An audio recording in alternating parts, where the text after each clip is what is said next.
سے سوچا بھی کرو، یہ جو اندر جج میں نے بٹھایا نا، نفس لوامہ، تھوڑی دیر کے لیے اس کے حوالے بھی اپنے آپ کو کیا کرو اور اس سے بھی پوچھا کرو.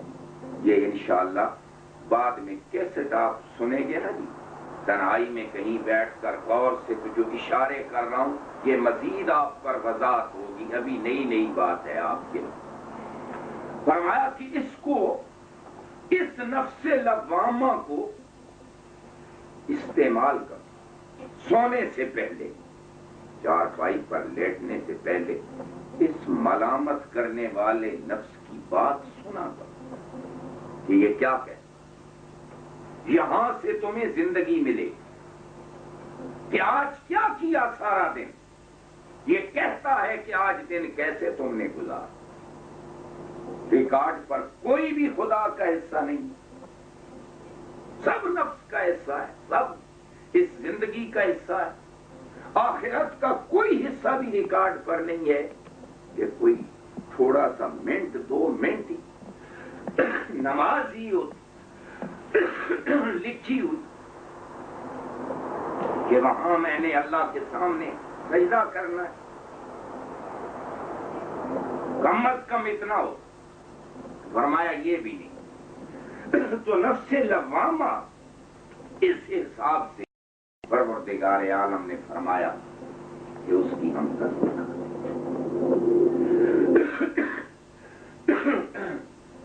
آگے جواب قسم کے طور پر ارشاد فرمایا کہ ایحسب الانسان ان نجمع عظامہ، کیا انسان گمان کرتا ہے کہ ہم اس کی ہڈیوں کو جمع نہیں کریں گے؟ نجمع، ہم جمع نہیں کر سکیں. یہ میرا اور آپ کا مسئلہ ہے. بالکل یقین کریں. اس نے کہا بھائی ہم تو چلیں، باہر چلے ہیں، عیش والے ملکوں میں چلے ہیں، رہیں گے، کھائیں گے، پیئیں گے، بابر عیش پوش کے عالم دوبارہ. یہاں عیش کرو، چھوڑو، باقی کہاں آنا ہے دنیا. اتنی سی بات. یہ میرا اور آپ کا مسئلہ ہے. ہمارے ایک بڑا اجتماع ہوا پیچھے، تو اس میں تقریر میری تھی. میں نے دوستوں کو کہا کہ ہمیں غلط فہمی یہ لگی ہوئی ہے کہ قرآن جو بات کرتا ہے کسی اور سے بات کر رہا ہے، مجھ سے نہیں کر رہا. لیکن اصل درس قرآن کا معنی یہ ہے کہ قرآن جو بات کر رہا ہے وہ میرے ساتھ کر رہا ہے، میں قرآن کا مخاطب. وہ ہمارا کہ ایحسب الانسان، اے عنایت اللہ صاحب، کیا آپ گمان کرتے ہیں کہ اللہ تیری ہڈیوں کو جمع نہیں کرے؟ تیرا یہ خیال ہے؟ اے قرآن پڑھنے والے، صرف ابو جہل ابو لہب پر لگا کر خود ٹھنڈے ہو کر نہ بیٹھ جایا کریں آپ کہ وہ ایسا خیال کر. ہم بھی ایسا ہی خیال کرتے کہ جو ہمیں دین کی ضرورت محسوس نہیں نہ ہوتی، ہم بھی یہی خیال کرتے ہیں کہ یہ تو یار بات ہے، پتہ نہیں ہونا بھی ہے کہ نہیں. فرمایا یحسب الانسان ان لن نجمع عظامہ، کیا انسان گمان کرتا ہے کہ ہم اس کی ہڈیوں کو جمع نہیں کریں گے؟ فرمایا بلا قادرین علی ان نسوی بنانا، ہاں ہم تو قادر ہیں کہ اس کی انگلیوں کے پوروں کے نشان بھی واضح کر دیں.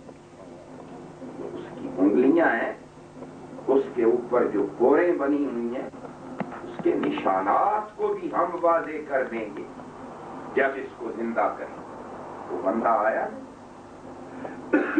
ہڈی قبر سے اس نے اٹھائی، پرانی بوسیدہ، اور اس کو اٹھا کر لے آیا اور لا کر ہاتھوں پہ رکھ کے مسل دیا اور یوں رکھ کر پھونک ماری اور فضا میں بکھیر دیا اس کو.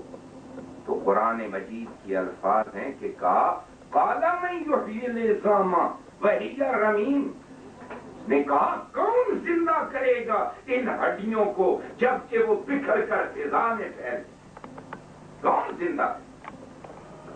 اللہ تعالیٰ نے جواب دیا نبی پاک صلی اللہ علیہ وسلم کو، فرمایا قل یحیی الذی خلقھا اول مرہ، میرے محبوب اس کو جواب دیں کہ وہی ذات ان بکھری ہڈیوں کے ذروں کو جمع کرے گی جس نے پہلی دفعہ اس کو پیدا کیا۔ جب کوئی شے جس نے اس وقت پیدا کیا تھا وہی اس کو جمع۔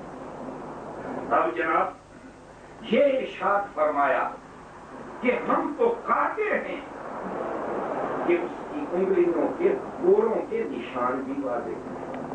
ہمارے مفسرین کرام فرماتے ہیں کہ انگلیوں کے پوروں کے نشان کی بات اللہ نے کیا فرمایا، تو دو باتیں فرمایا پہلی بات یہ ہاتھ ہے، ہاتھ کے ساتھ آگے ہتھیلی ہے، ہتھیلی کے ساتھ آگے انگلی ہے، انگلی پر دو لکیریں ڈال کر اس کے 3 حصے کیے، ٹھیک ہے۔ ان اور فرمائیے ذرا، ان حصوں کا آخری حصہ جو ہے وہ انگلی کا یہ آخری سرا ہے، انگوٹھے کی لے لیں بات، اس کا آخری سرا ہے۔ اللہ پاک نے یہ نہیں فرمایا کہ تیرا ہاتھ بنائیں گے، بازو بنائیں گے، ہتھیلی بنائیں گے، انگلی بنائیں گے، اللہ اللہ، فرمایا نہیں، ہم تو قادر ہیں کہ تیرا ہاتھ اسی طرح بنا کر، بازو بنا کر، ہتھیلی بنا کر، انگلی بنا کر، اس پر پوروں کے نشان لگا کر، تیری آخری پور کے اوپر جو باریک باریک لکیریں ہیں ہم وہ بھی بنا کر تجھے زندہ کر کے اپنے سامنے کھڑا۔ اور فرمایا قرآن۔ اب دیکھیے یہ ایک بات، دوسری بات یہ بڑی باریک باتیں ہیں قرآن میں تو خود بیان کرتے ہوئے تڑپ جاتا ہوں، پتہ نہیں سننے والوں پر اثر تو اپنے ظرف کے مطابق ہی ہوگا۔ اللہ رب العالمین نے دوسری بات یہ بیان فرمائی، یہ انگوٹھا تو پنجاب میں اکثر لگا ساٹھے بیلی تے انگوٹھیاں لان سے لگے پھرتے ساری لاؤ بھائی انگوٹھا ایسے تھی پڑ گئے ہو، پتہ نہیں یہ انگریز نے ان لوگوں نے جو انگوٹھا لگایا کیا فلسفہ تھا انگوٹھا بندے کا لگوانے کا؟ کبھی غور تھا اس میں ایک ہی بات کہ اللہ تبارک و تعالیٰ نے جس طرح لاکھوں انسانوں کو الگ الگ پیدا کیا، کروڑوں انسانوں کو الگ الگ پیدا کیا، اس کی انگلی کے انگوٹھے کے نشانات بھی بالکل الگ الگ پیدا۔ کسی بندے کا انگوٹھا دوسرے بندے سے نہیں ملتا، اگر مل جائے تو پھر تو انگوٹھا لگانے کا کوئی فائدہ ہی نہ۔ فرمایا کہ ہم اللہ ہم صرف یہی نہیں کہ تجھے زندہ کریں گے، بلکہ جس طرح تیری انگلیوں کے نشان بنا کر الگ الگ تجھے حیثیت دی ہے، اسی طرح جب تو ہمارے سامنے پیش ہوگا تو اس بڑی بزم میں تیری الگ حیثیت ہوگی، تو الگ پہچانا جائے گا، جس طرح تیرے پوروں کی انگلیوں کے نشان پہچانے جاتے ہیں اسی طرح تو پہچانا جائے گا کہ یہ فلاں بندہ ہے جو میری بارگاہ میں۔ اور فرمایا آپ نے کہ قرآن مجید نے ہمیں اس اجتماعیت میں انفرادیت اور انفرادیت بحیثیت اجتماعیت کا فلسفہ ہمارے سامنے رکھا کہ جماعت میں کھڑے ہیں تو اجتماعی، درس ہو رہا ہے تو اجتماعی، لیکن دل انفرادی، ایک بندہ درس کسی اور نیت سے سن رہا ہے، ایک بندہ کسی اور نیت سے سن رہا ہے، اس کو اپنا اجر ملے گا، اس کو اپنا اجر ملے گا۔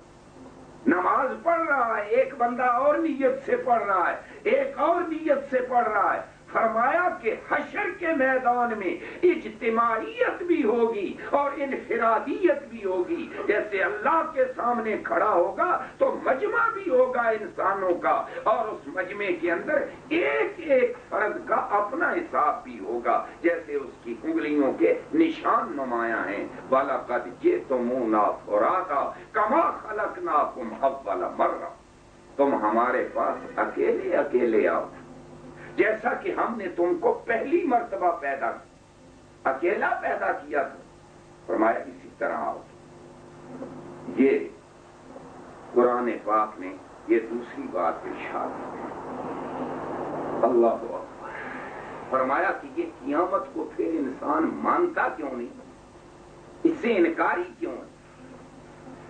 کیا چیز ہے جو اس کے راستے میں رکاوٹ بنی ہوئی ہے؟ قیامت کو نہیں مانتا اور دنیا کے چکروں میں پڑا ہوا ہے.